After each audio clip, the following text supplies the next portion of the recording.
প্রিয় শিক্ষার্থীরা, আজকে দেখাবো কিভাবে 3 ক্রমের মাজিক বর্গ নির্ণয় করতে হয়। তোমরা 1 থেকে 9 পর্যন্ত সংখ্যাগুলোর মধ্যে জোড় সংখ্যা আছে 2, তারপরে আছে 4, 6। দেখবো এই পাশে পাশাপাশি দুইটা সংখ্যা আছে, এই দুইটা সংখ্যাকে যোগ করে 15 থেকে যদি আমরা বাদ দিই তাহলে এই মাঝখানে এই সংখ্যাটাতে বসবে। যেমন 8-এর সাথে যদি 6 যোগ করি তাহলে কত হবে? 8 6 14। তাহলে 15 হইতে গেলে কত হবে? 1 লাগবে। তাহলে এখানে 1 বসায় দিব। এখানে 4-এর সাথে যদি আমরা 8 যোগ করি তাহলে 12।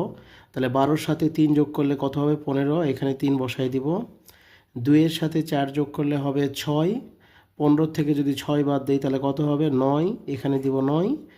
আর এখানে 2-এর সাথে 6 যদি যোগ করা হয় 8। 8 যদি 15 থেকে 8 বাদ দিই তাহলে হবে 7। এখন দেখো এই দিকে যোগ করলে এখানে 15 হবে। সবগুলোকে যদি যোগ করি তাহলে কত হবে? 15। এখানে ইভেন আমরা যদি কোণাকানি যোগ করি, এই 8-এর সাথে 5 যোগ করলে 13, 13-র সাথে 2 যোগ করলে 15। আবার এই দিকে যোগ করলে 10, 10 আর 5-এ 15। সবাইকে অনেক অনেক ধন্যবাদ।